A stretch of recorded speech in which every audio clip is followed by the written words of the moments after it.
Gracias a Dios, hermanos, por un nuevo día, ¿verdad?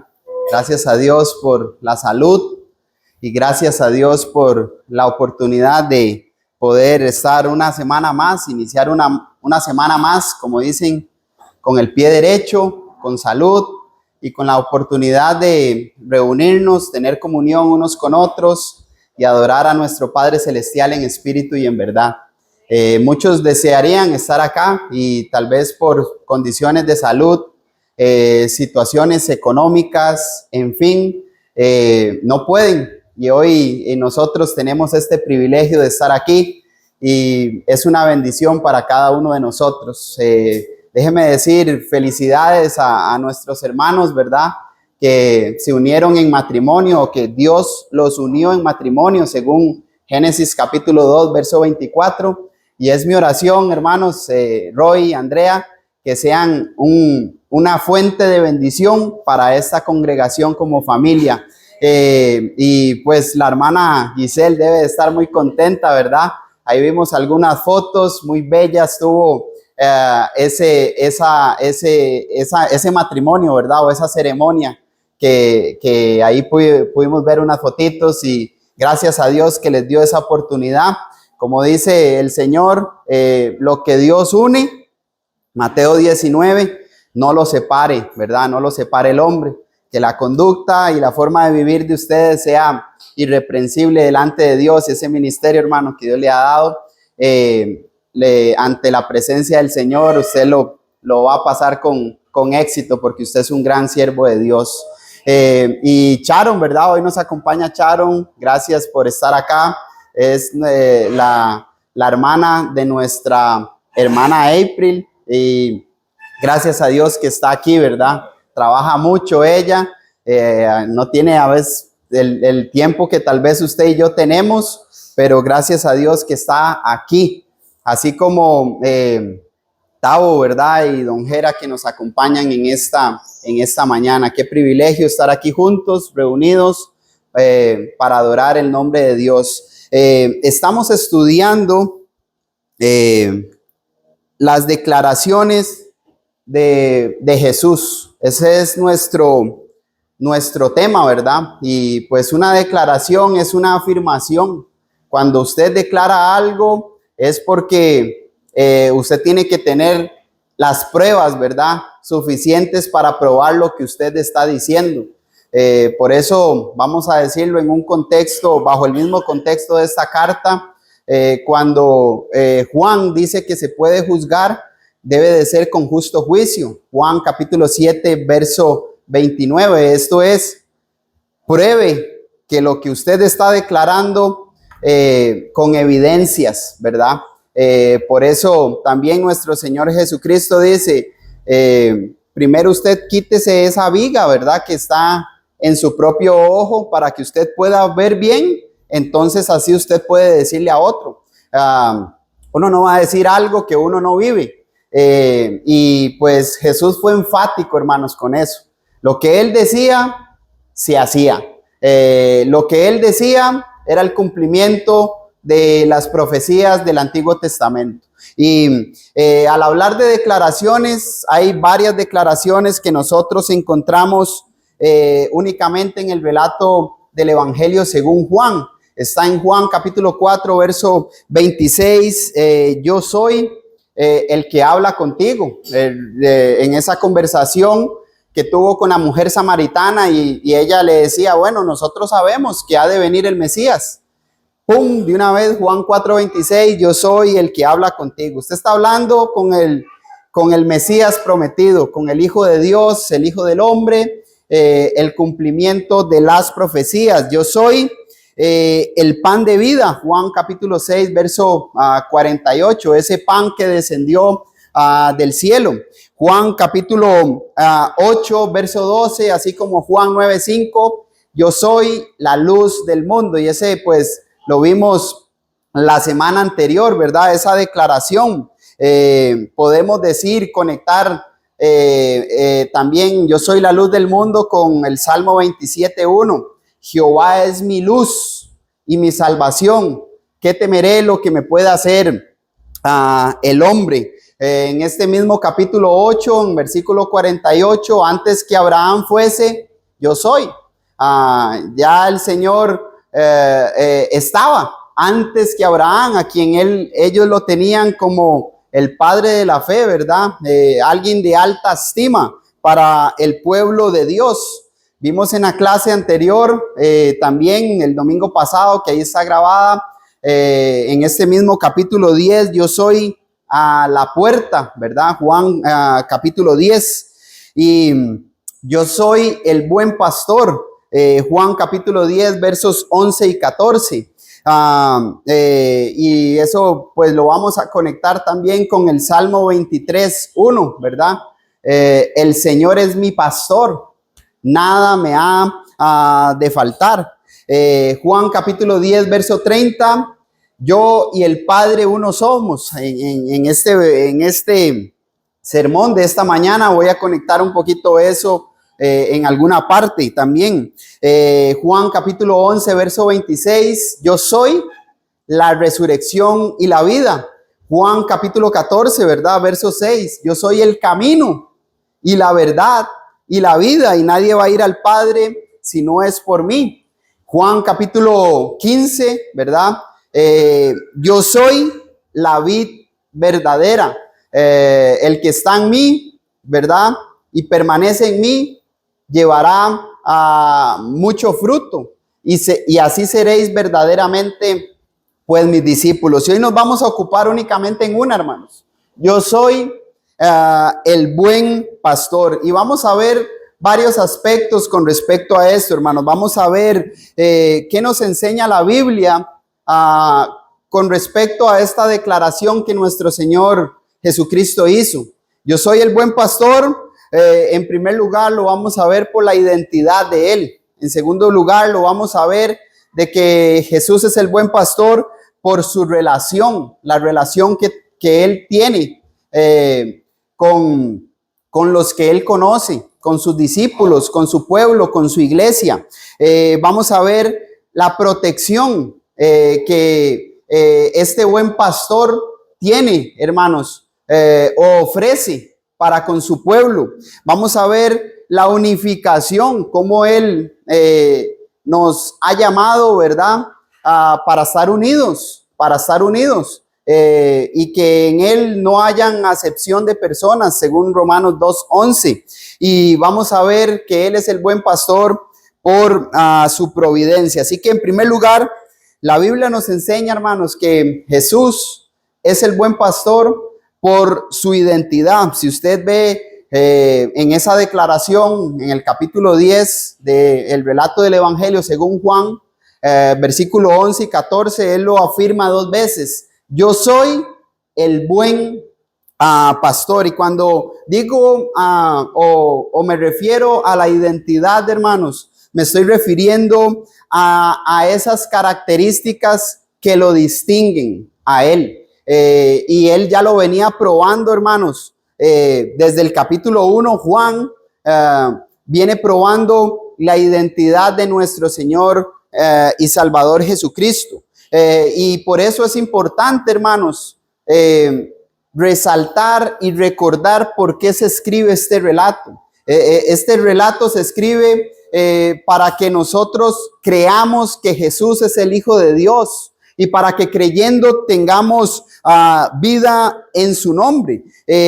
Y aquí es donde vemos la deidad de Él. La deidad significa la esencia y naturaleza divina igual que el Padre. Recuerde que este sustantivo deidad nosotros lo encontramos 3 veces en el Nuevo Testamento. Hechos capítulo 17, verso 29, donde el apóstol Pablo le dice, no podemos, o siendo pues más bien linaje de Dios, no debemos de pensar que la divinidad sea semejante al oro, la plata o las piedras preciosas, o a una escultura de arte, ¿verdad? O de imaginación. También el mismo apóstol Pablo utilizó este sustantivo cuando estaba hablando específicamente a la condición de los gentiles en Romanos capítulo 1, verso 21, porque las cosas invisibles de Él, su eterno poder y deidad, se hacen claramente visibles desde la creación del mundo, entendiéndose por medio de las cosas hechas, de manera que no tienen excusa. El mismo apóstol Pablo mencionó a la iglesia en Colosa, en el capítulo 2, versos 9, porque en él, hablando de Jesucristo, habitó corporalmente toda, hermanos, toda la plenitud de la deidad. Por eso en este mismo capítulo 10, cuando él hizo esta otra declaración en el versículo 30, yo y el Padre uno somos, esto quiere decir uno en esencia, uno en naturaleza. Solo él, hermanos, podía perdonar pecados. Solo él podía conocer la mente de los que le seguían, leer la mente. Solo él podía saber el futuro, hermanos. Solo Dios puede saber eso. Eso significa deidad, que en él habitaba corporalmente toda, pues, la plenitud de la deidad. Por eso en Primera de Juan, capítulo 5, verso 20, el mismo apóstol Juan dijo, pero sabemos que el Hijo de Dios ha venido y nos ha dado entendimiento para conocer al que es verdadero. Y estamos en el verdadero. Este es Jesucristo, el Hijo de Dios. Este es el verdadero Dios y la vida eterna. Cuando nosotros vemos esta declaración, hermanos, vemos la identidad de nuestro Señor Jesucristo. Vemos cómo Él dice, yo soy Él. Hermanos, este artículo definido está diciendo o nos muestra, hermanos, que no hay más que Él. No hay otro fuera que Él. Hay algunos que quieren utilizar esa frase para ellos. Yo soy el pastor de la iglesia, ¿verdad? Por eso el evangelista, hermanos, el ministro, el siervo de Dios, no tiene ese calificativo. Aquí cada cristiano en particular, hermanos, fuimos llamados de las tinieblas a la luz admirable para anunciar las virtudes de aquel que nos llamó por medio de la predicación del evangelio. Cada uno de nosotros tenemos esa responsabilidad delante de Dios, como en Juan capítulo 4, verso 26, la mujer samaritana, ¿recuerdan? Cuando escuchó esa declaración y comprobó, ¿verdad?, de que él era el Mesías, porque el Señor conocía la vida de ella sin haber tenido una relación con ella. ¿Qué hizo esta mujer? Fue y anunció las buenas nuevas a quienes ella conocía. Así también el apóstol Pablo, hermanos, cuando él iba con cartas camino a Damasco, y se le apareció una voz del cielo audible que él escuchó: Saulo, Saulo, ¿por qué me persigues? Persiguiendo a la iglesia del Señor. Después de que fue sumergido en agua para el perdón de los pecados, él inmediatamente empezó a predicar el evangelio. Es lo mismo que somos nosotros. En la iglesia de Cristo, hermanos, sabemos que hay una organización bíblica, ¿verdad? Que hay pastores en plural, nunca es en singular. ¿Dónde encontramos eso? En Hechos capítulo 14, verso 23, la Biblia nos enseña que se deben de constituir pastores en cada congregación, que cumplan obviamente los requisitos que están en Primera de Timoteo capítulo 3, versos del 1 al 7, así como Primera de Pedro capítulo 5, versos 1 al 4, Hechos capítulo 13, versos 7 y verso 17, hermanos, que los vamos a estudiar, si Dios lo permite, un poco más en detalle los miércoles. A partir del mes de agosto vamos a empezar a estudiar la epístola del apóstol Pablo a su verdadero hijo en la fe, Timoteo. Vamos a ver un poco de eso, pero ya lo habíamos visto también anteriormente. Pero es necesario, hermanos, que la iglesia, que los varones, hermanos, y que las hermanas nos motiven a llegar a cumplir con esos requisitos, porque eso es lo que Dios quiere, pero nunca es en singular, hermanos. Nunca él es el pastor de esta congregación. El buen pastor, según lo que estamos leyendo, es Jesucristo, hermanos. Y ese adjetivo calificativo que nosotros vemos en la escritura, buen, hermanos, significa todo lo que es positivo. O sea, todo lo que es mejor, todo lo que es honesto, todo lo que es honrado, hermanos. No hay nadie sobre la faz de la tierra, hermanos, que cumpla con este calificativo, hermanos, de ser el buen pastor. Él es el único, hermanos, que cuida. Y usted ve cómo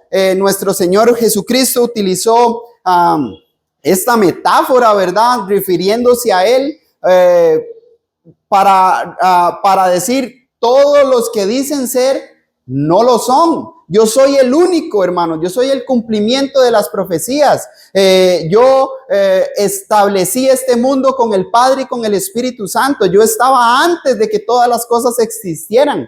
Por eso yo soy el buen pastor. Nadie puede estar, hermanos, en el lugar de nuestro Señor Jesucristo. Y Jesús, hermanos, es nuestro buen pastor por su deidad. Esto es por su esencia y naturaleza divina, hermanos. Recuerde que en Isaías capítulo 53, verso 9, haciendo esa profecía mesiánica alrededor de 740 antes de Cristo, hermanos, el profeta Isaías anunció los sufrimientos del Mesías, del Hijo de Dios, del buen pastor, hermanos. Y dice que con él se dispuso su sepultura con los impíos. ¿Recuerdan al Señor Jesucristo? A un lado, ¿quiénes estaban? Personas que realmente habían pecado, aunque no hizo maldad, dijo Isaías, y ni hubo engaño en su boca.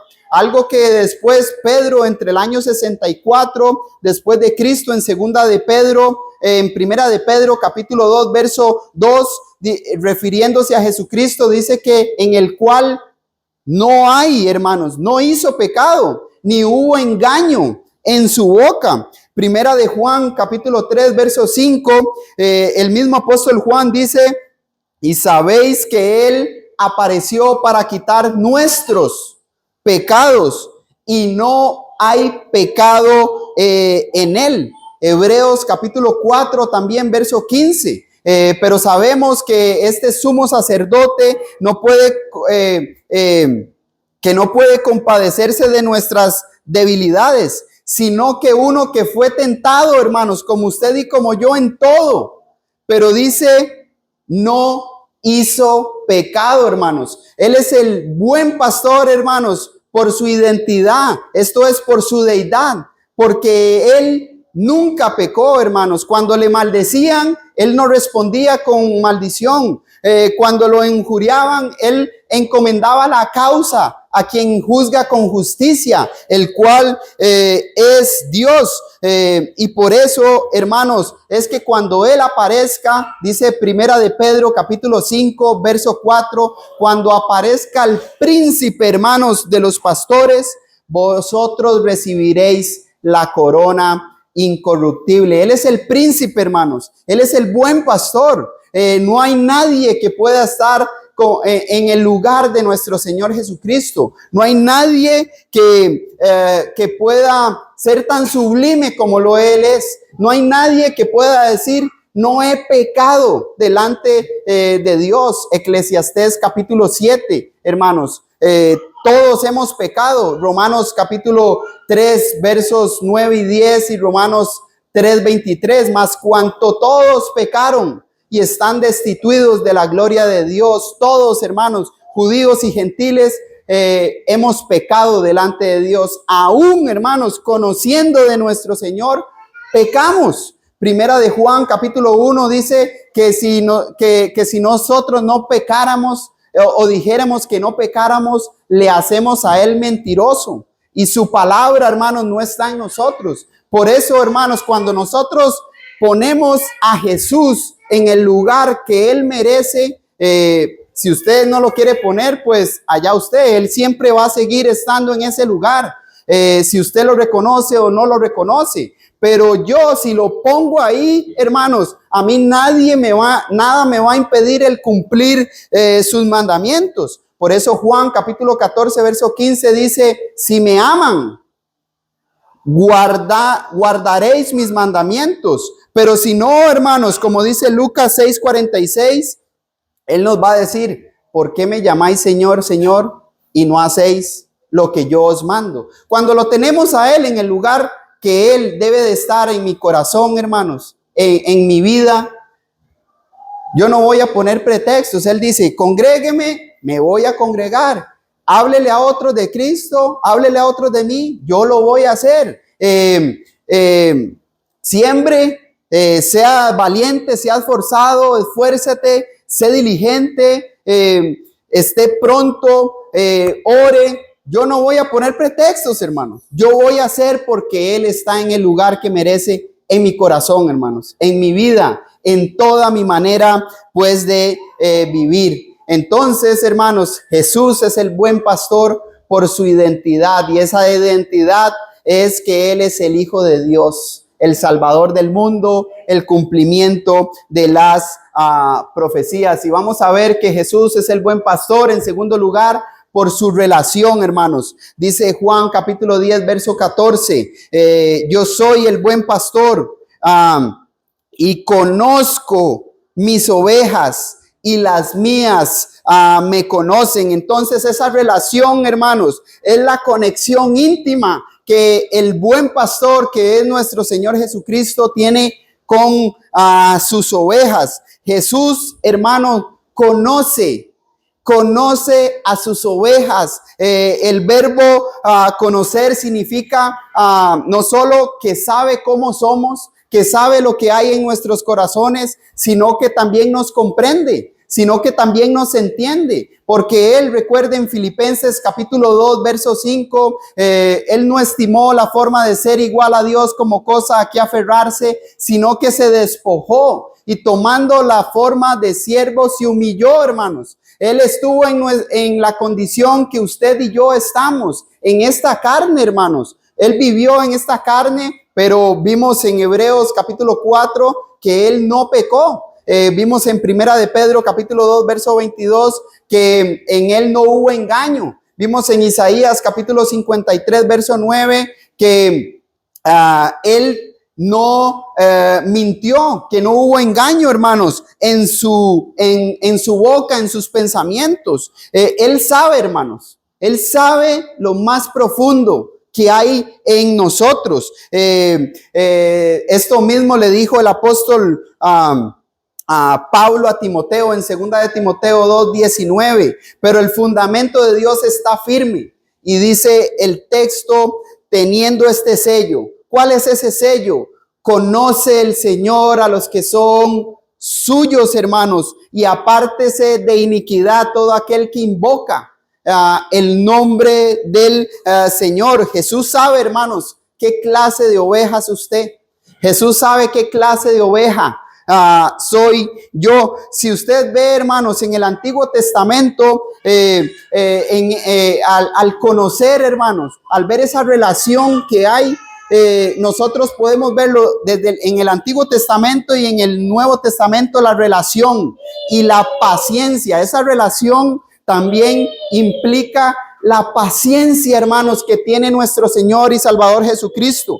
Recuerda en la paciencia que Dios tuvo para con su pueblo. Lea Éxodo, lea Números, lea Deuteronomio. Y voy a citar solamente Números capítulo 14, verso 18, hermanos. Dice que Jehová es tardo para la ira, pero es grande, hermanos, es grande en misericordia, que perdona la iniquidad y que perdona la rebelión, hermanos. El pueblo, a pesar de haber estado en la esclavitud y haber visto la mano de Dios, cómo Él los sacó, hermanos, de la esclavitud de Egipto, que estaban por manos del faraón, hermanos. Al ver eso, ¿qué hizo el pueblo durante 40 años en el desierto? Bueno, murmurar, quejarse, decir, quiero volver otra vez a Egipto. Allá teníamos olla de carne, o ¿cómo le dicen allá, hermana? La comida en Nicaragua. Allá lo teníamos. Teníamos los bizcochitos que trajeron los hermanos. Ahí los teníamos, pero querían volver ahí. Querían volver atrás a la esclavitud. ¿Y qué hacía Dios más bien? Él proveía agua en el desierto. Él fue la guía, hermanos, con una columna de fuego. Era una guía para el pueblo en la oscuridad. En todo momento Dios estuvo siendo paciente con el pueblo y esperando al pueblo durante 40 años. ¿Recuerdan también en el Antiguo Testamento la paciencia en el libro de los Jueces?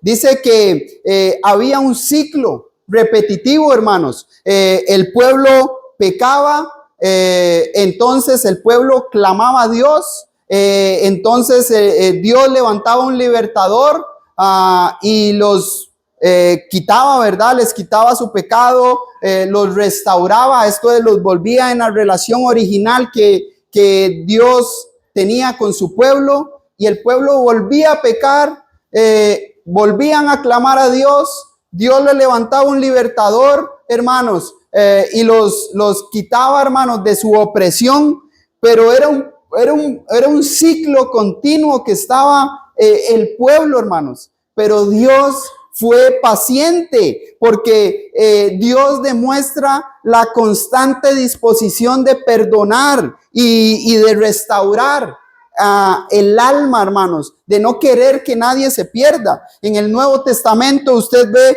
cómo Dios también fue paciente para con su pueblo. ¿Recuerdan la paciencia que tuvo con Pedro, hermanos? Aunque ya Dios sabía, le dice, antes de que cante el gallo, 3 veces me vas a negar. Jesús ya sabía eso, Jesús se lo dijo, y él jamás, yo no te voy a negar. Tú eres el Señor, yo no lo voy a hacer. Pero Jesús lo perdonó, lo restauró. ¿Y cuál fue la misión que le dio? Apacienta a mis ovejas. O sea, predique la palabra, predique la palabra. Eso demuestra, hermanos, la paciencia de Dios, que Dios no desecha al que cae, que Dios restaura el alma del que se arrepiente, porque Él espera eso, hermanos, de nosotros, una vida genuina, una vida sincera. Si caí, no puedo quedarme ahí, hermanos. Eso fue lo que hizo Pedro. Lloró, hermanos, amargamente, pero después que llegó a ser él una columna de la iglesia en Jerusalén, un anciano que estaba, un pastor de la iglesia, ¿verdad? Junto con otros pastores, que estaba casado, que tenía a sus hijos en sujeción, que era irreprensible, que era de buen testimonio, hermanos, que no era dado a ganancias deshonestas, que tenía una buena conducta delante de Dios y delante de los hombres. Eso fue lo que llegó a ser Pedro. Pero en ese proceso, hermanos, ¿qué hizo? Muchas cosas él hizo, pero vemos la paciencia. Y la paciencia de Dios con este mundo hoy, hermanos. La paciencia del mundo, que dice en 2 de Pedro capítulo 3 verso 9, el Señor no retarda la promesa, según algunos la tienen por tardanza, sino que es paciente para con nosotros, no queriendo que nadie perezca, sino que todos procedamos a un arrepentimiento. Hay algunos que dicen, ¿para qué predican, verdad? ¿Para qué hacen eso? Si vean, el Señor no ha venido. No, el Señor nos está demostrando la paciencia de Él. Él no quiere que usted se pierda, porque Él tiene una relación, hermanos, con nosotros. Él sabe que usted como oveja está descarriada, o Él sabe que usted como oveja está firme en Él. Y Él está esperando que la oveja perdida venga a Él y se arrepienta al escuchar la palabra, al confesarle con su boca delante de los hombres, al ser sumergido en agua para el perdón de los pecados y ser añadido al cuerpo de Cristo, que es la iglesia, porque Él sabe, y Él no lo ha dicho, que fuera de la iglesia no hay salvación. Fuera del cuerpo de Cristo, hermanos, no hay salvación. Jesús sabe, hermanos, qué clase de oveja es usted y qué clase de oveja soy yo. Por eso recuerda en Mateo capítulo 25, cuando vemos el juicio que va a haber sobre las naciones, cuando el Hijo del Hombre venga en su gloria y todos los santos ángeles con él, entonces se sentará en su trono de gloria y serán reunidas delante de él, dice, todas las naciones, y se apartará los unos de los otros, como aparta el pastor a las ovejas de los cabritos. ¿Y qué va a decir? Bueno, y pondrá a unos a la derecha, a unas ovejas a la derecha y a los cabritos a la izquierda. Entonces el rey dirá a los de su derecha: venid, benditos de mi Padre, heredad del reino preparados para vosotros antes de la fundación del mundo. Pero a los de la izquierda también les dirá: apartaos de mí, malditos, al fuego eterno preparado para el diablo y para sus ángeles, para esas ovejas que no se arrepintieron. ¿Qué clase de ovejas somos, hermanos? De las que escuchamos la voz de Jesús, como en Juan 10:27, mis ovejas oyen mi voz y yo las conozco y me siguen, o de las que no creen. Juan 10:26, pero vosotros no creéis porque no soy de mis ovejas, como lo he dicho. Usted y yo sabemos qué clase de ovejas somos. El Señor, el buen pastor, tiene relación con sus ovejas, con su pueblo, con su iglesia que Él compró con su sangre preciosa. En tercer lugar, hermanos, el Señor es el buen pastor por su protección. Juan 10:10, el ladrón no viene sino para hurtar, matar y destruir. Yo he venido para que tengan vida y para que la tengan en abundancia. ¿Y a qué me refiero, hermanos? Con la protección me estoy refiriendo a cómo Él nos ayuda a pesar de las circunstancias, a pesar de las cosas que nosotros vivimos. ¿Cómo impide, hermanos? ¿Cómo impide que una oveja reciba daño? Pero usted dirá, tal vez se le viene a su mente: ¿y por qué el cristiano sufre? ¿Por qué hay sufrimiento? Bueno, porque la protección, hermanos, es simple. La protección es espiritual. Si usted oye la voz, oímos la palabra de Dios como ovejas y la ponemos en práctica, estamos protegidos por Él, porque son sus promesas. No te dejaré ni te desampararé. Pero recordemos que hay ovejas descarriadas, hay ovejas que andan sin Dios y sin esperanza, hay ovejas que están en contra de la voluntad de Dios, que infringen la ley de Dios, primera de Juan 3:4, y usted y yo, a través de las decisiones voluntarias de ellos, podemos ser afectados, hermanos, físicamente, pero nunca espiritualmente. Vea y lea el libro de Job. ¿Puede usted, le permitió el diablo, Dios al diablo? Toca todo lo que usted quiera de él, pero su corazón no puede, no va a poder, porque hay una protección especial para con las ovejas que oyen y practican, hermanos, la palabra de Dios. ¿Cómo Jesús protege a las ovejas? Bueno, Él dice que dando la vida por ellas. Yo soy el buen pastor, y el buen pastor dice: da su vida. ¿Y qué fue lo que hizo Jesús, hermanos? Él es la propiciación por nuestros pecados, y no solamente por nuestros pecados, sino también por los de todo el mundo. ¿Cómo Jesús protege a sus ovejas? Dando la doctrina verdadera, hermanos, dando la doctrina pura, hermanos, la leche pura de la palabra de Dios, para que por ella crezcamos para salvación. Primera de Pedro 2:2, no da una doctrina adulterada, hermanos. El que quiera, por eso nuestro Señor Jesucristo en Juan 7:17 dice: el que quiere hacer la voluntad de Dios conocerá si la doctrina es de Dios o si alguno está hablando por su propia cuenta. Jesús cuida de nosotros, nos protege dándonos su palabra, hermanos, protegiéndonos con su palabra para que nadie, hermanos, nos engañe. Por eso en Juan 12, versos 47 hasta el 49, Él dice que la palabra que yo les he hablado, ella nos va a juzgar en el día postrero. ¿Qué hace Jesús, hermanos, ahorita?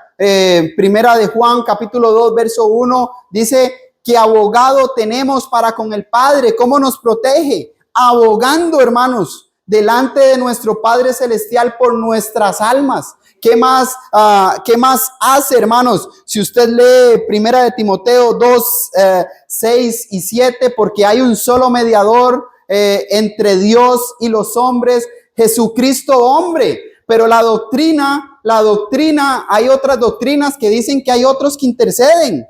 No hay, hermanos, el único que intercede entre Dios y el hombre es Jesucristo. No hay otro camino, no hay otra verdad y no hay otra vida si no es por medio de nuestro Señor Jesucristo. Una oración no nos va a salvar, otros no nos van a salvar. El único es Jesús. Por eso es que Él protege a la iglesia dándonos su palabra, hermanos, dándonos seguridad y protección. Es lo que nuestro Señor y Jesucristo hace.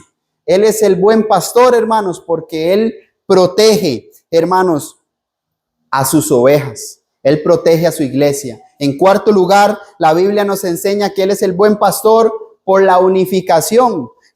Juan capítulo 10, verso 16. También tengo otras ovejas, dice, que no son de este redil, aquellas que también debo de traer y oirán mi voz. Y dice, y habrá un rebaño y un solo pastor. Hermanos, esta unificación es como Él provee unidad, hermanos, al reunir a los judíos y a los gentiles en un solo rebaño, con un solo pastor que es Él.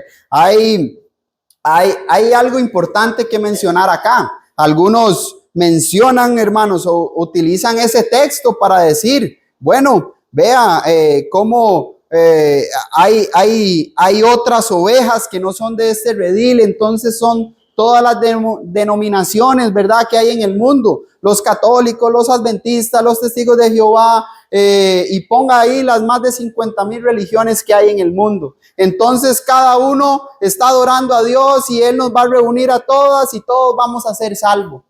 No, hermanos, si usted ve el contexto, hermanos, aquí no estaban ni los católicos, ni los adventistas, ni los testigos de Jehová, no estaban ahí, no existían.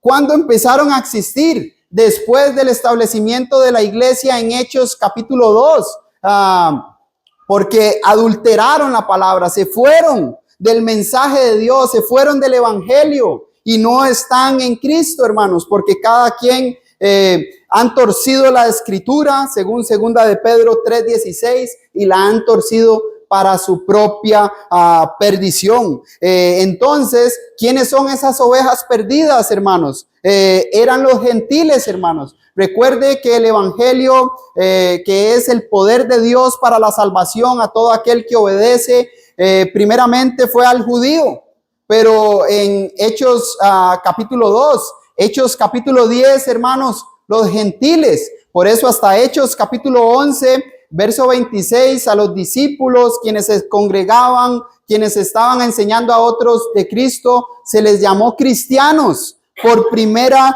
vez en Antioquía. Si usted puede leer, ese era el plan de Dios, según Efesios capítulo 2, hermanos, versos 13 al 16. Pero ahora en Cristo Jesús, vosotros que en otro tiempo estaban lejos, los gentiles, habéis sido hechos cercanos por la sangre de Cristo, porque Él es nuestra paz, que de ambos pueblos hizo uno, derribando esa pared intermediaria de separación, aboliendo en su carne, en el cuerpo de Cristo, las enemistades, la ley de los mandamientos expresados en ordenanzas, para crear en sí mismo de los dos, judíos y gentiles, un solo y nuevo hombre, haciendo la paz, y mediante la cruz reconciliar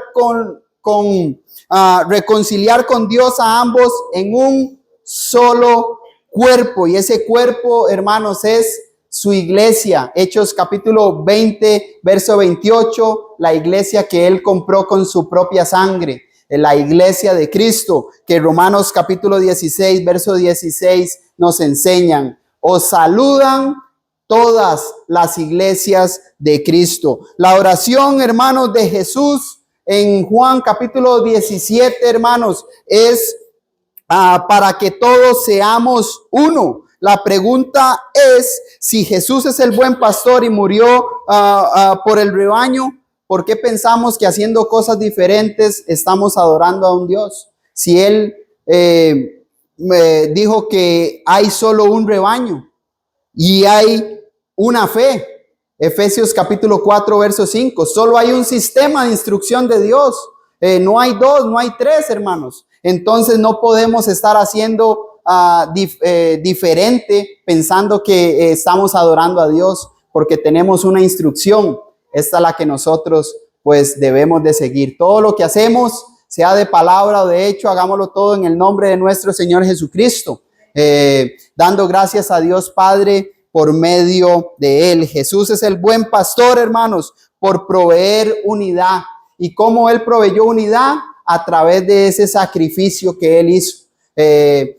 Y pues uniendo a todas las naciones, judíos y gentiles, en un solo cuerpo, hermanos, que es pues su iglesia. Y lo último, hermanos, la última, Jesús es el buen pastor por su providencia. Y la providencia, hermanos, la vemos, eso es aquel que ve antes de que las cosas sucedan, ver antes de. Juan 10:10, el ladrón no viene sino para hurtar, matar y destruir. Yo he venido para que tengan vida y para que la tengan en abundancia. ¿Desde hace cuánto estaba destinado el plan de Dios para la salvación? Desde antes de la fundación del mundo. Ya Dios sabía que como ovejas íbamos a fallar, hermanos. Íbamos a pecar delante de Él. Por eso, primera de Pedro, capítulo 1, verso 20, dice que la sangre de Cristo estaba ya destinada desde antes, hermanos, de la fundación del mundo, pero manifestada en los tiempos postreros por amor a su nombre. Efesios capítulo 1, verso 4, dice que según nos escogió en Cristo, hermanos, desde antes de la fundación del mundo, para que fuésemos santos y sin mancha delante de Él. Cuando Jesús oró, hermanos, en Juan 17, Padre, aquellos que me has dado, quiero que donde yo estoy, también ellos estén conmigo, para que vean mi gloria que me has dado, porque me has amado desde antes de la fundación del mundo. Eso es algo, hermanos, que estamos esperando. Vamos a ver esa gloria de nuestro Señor Jesucristo, hermanos, en la vida eterna, que Él es el único que nos puede dar. Por eso Él es el buen pastor. Recuerda Juan capítulo 3, hermanos, versos 16, porque de tal manera amó Dios al mundo que ha dado a su Hijo unigénito, para que todo aquel que en Él cree no se pierda, mas tenga vida eterna, porque Dios no envió a su Hijo al mundo para condenar al mundo, sino para que el mundo fuese salvo por medio de Él. ¿Queremos gozar de la providencia de Dios? Seamos ovejas de su redil, no ovejas perdidas. ¿Cuál fue, hermanos? ¿Por qué Jesús es el buen pastor? Por su identidad. Esto quiere decir su deidad, hermanos. Él es la esencia de Dios. En Él habitó corporalmente toda la plenitud de la deidad. Jesús es el buen pastor por su relación. Él conoce, hermanos, a sus ovejas. Él nos comprende, Él nos entiende, porque Él vivió como usted y como yo, pero sin pecado. Y también conoce lo que hay en nuestros corazones, cómo estamos viviendo, su protección, hermanos, dando su vida por sus ovejas. Eso fue lo que Él hizo por nosotros, por su unificación, cómo nos une, hermanos, y cómo nos protege a través de su palabra que nos ha sido dada, y por su providencia, hermanos, cómo Él ya sabía lo que iba a pasar y cómo Él vino y cumplió para que nosotros tengamos vida, y para que tengamos vida no física, hermanos, sino vida eterna. ¿Cuál fue la reacción de la audiencia? Juan 10:20. Demonio tiene, está fuera de sí, o por qué lo oís, pero los otros, estas no son palabras de endemoniado. Hay algunos que sí creen en el mensaje de Jesús. La pregunta es, ¿cuál es mi reacción? ¿Cuál va a ser mi reacción ante lo que Jesús había dicho? Otro día, yo sé que necesito ser sumergido en agua para tener el perdón de mis pecados. Otro día, Jesús, no necesito de su sangre para hacer. Otro día, yo estoy bien, yo trabajo, yo no me meto con nadie, voy bien. O la otra reacción, aquí estoy. Heme aquí, Señor, ¿qué tengo que hacer? Es una decisión. Y una decisión, hermanos, cambiará el rumbo y dirección de nuestra vida. Y no de nuestra vida física, hermanos, sino de nuestra vida eterna. La decisión, hermanos, está en sus manos. La decisión la tiene usted. Dios no lo va a agarrar y le va a decir, usted necesita ser bautizado para el perdón de sus pecados. Y lo va a jalar y lo va a consumir. Usted tiene que ir, pedir, necesito ser bautizado. Aquí estoy, Señor. Yo creo que Jesús es el buen pastor, por eso necesito obedecer su palabra. O tiene la reacción de los demás. ¿Cuál es su decisión? Usted la tomará después de cantar este himno de invitación en esta mañana. Si usted no es parte del cuerpo de Cristo, Dios le llama a través de la predicación de su palabra. Si usted ha tenido una vida negligente delante de Dios, recuerde que el Señor conoce, Él sabe lo que hay en usted. A uno, usted nos podemos engañar entre nosotros, pero a Él nadie lo va a engañar. Si usted ya ha obedecido el evangelio, pero lleva una vida negligente, póngase a cuentas con Dios hoy, porque hoy es el día de salvación. Vamos a cantar este himno, pongámonos de pie y la invitación está para cada uno de nosotros.